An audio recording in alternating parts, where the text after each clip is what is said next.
years ago, John ran into an old friend, Randy, with whom he had once used drugs.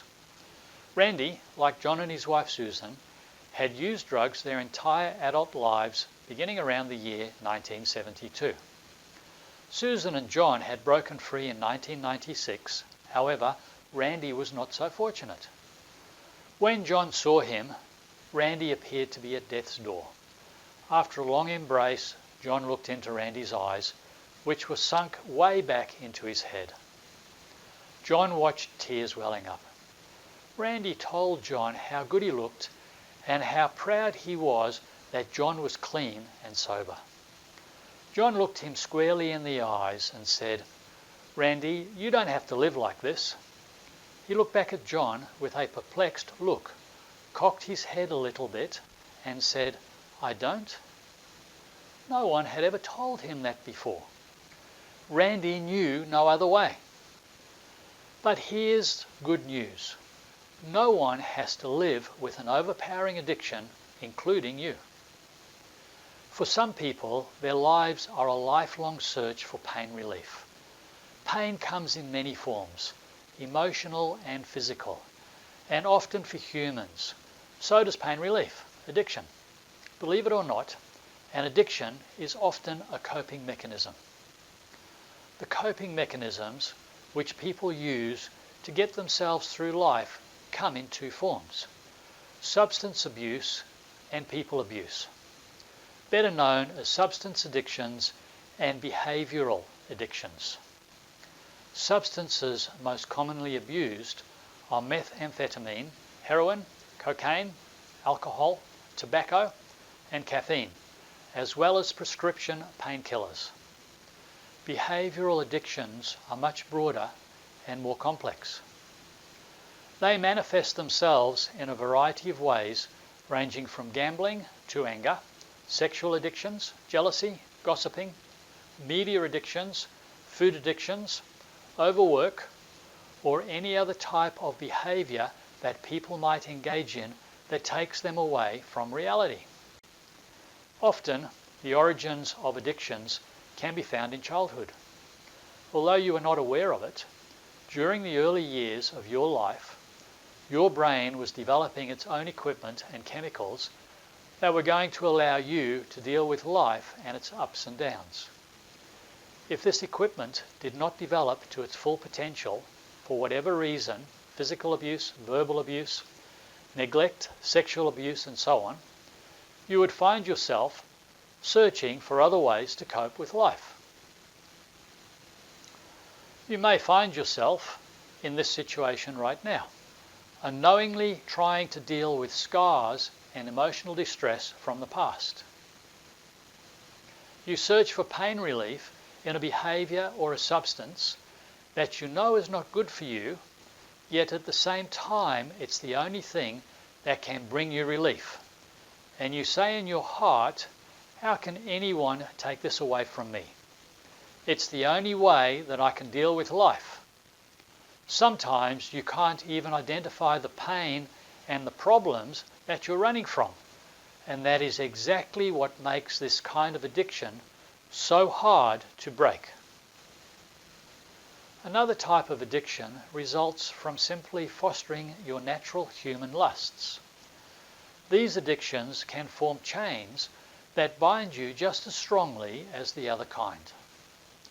Both instances often seem like a hopeless situation. Your addiction is the habit that controls you. You don't control it. The habit tells you when and where to engage in it. To top it off, each time you make a decision for or against an addictive behaviour, neural pathways are formed which further cement addictions. So how do we change coping mechanisms? Or how do we break out of the ruts that are carved so deeply into our neural pathways from lustful habits?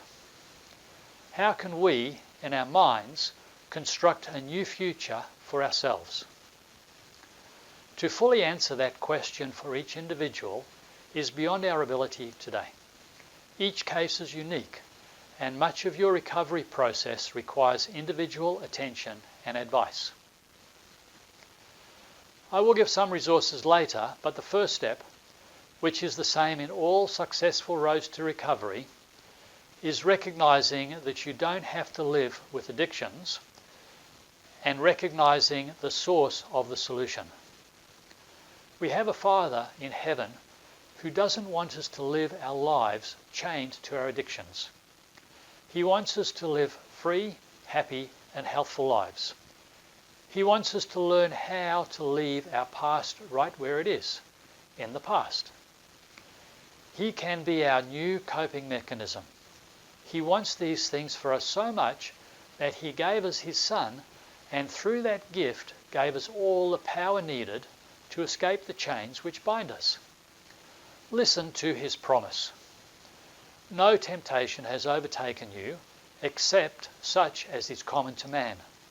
But God is faithful, who will not allow you to be tempted beyond what you are able, but with the temptation will also make the way of escape, that you may be able to bear it. 1 Corinthians chapter 10 and verse 13. Freedom is possible and even assured. God can break the addictive cycle in your life.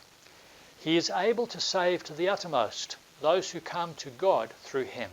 Hebrews chapter 7 and verse 25. Has repeated failure taken hope from you? Focusing on your lack of ability and your failures is discouraging, but looking to God and trusting His power brings problems back to the right perspective. Look at reality for a moment. The person you are most inclined to trust the most is yourself. The problem is that we have proved time and time again that we don't do a very good job managing our lives. To put it bluntly, we've trusted the wrong person. In Proverbs chapter 3 and verse 5, the Bible says to trust in the Lord with all your heart and do not lean on your own understanding. God says this for a reason.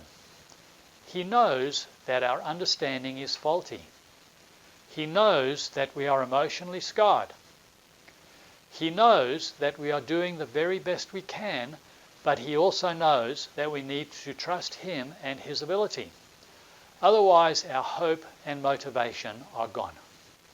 He has a new way mapped out for us, a way of systematically replacing bad behavior with good behavior, a way of changing those neural connections in the brain to work for good, to work for our advantage and not to our detriment. Jesus once asked a blind man, "What do you want me to do for you?" The blind man replied, "I want to see again." Boiling it all down, Jesus was asking the man if he wanted to be made well. And today, that's His question for you. You don't have to live this way. Do you want to be made well? Do you want to look into the recovery resources at the end of this message? Do you want to stand up again and move toward freedom and peace? Only you can answer that question. Specific addictions can be overcome more readily with a structured long-term plan. Here are some websites that specialize in helping people overcome various addictive behaviors. Remember that God is able to save to the uttermost those who come to Him through Christ. Victory is possible with faith in God, practical changes, a determined will, and effort.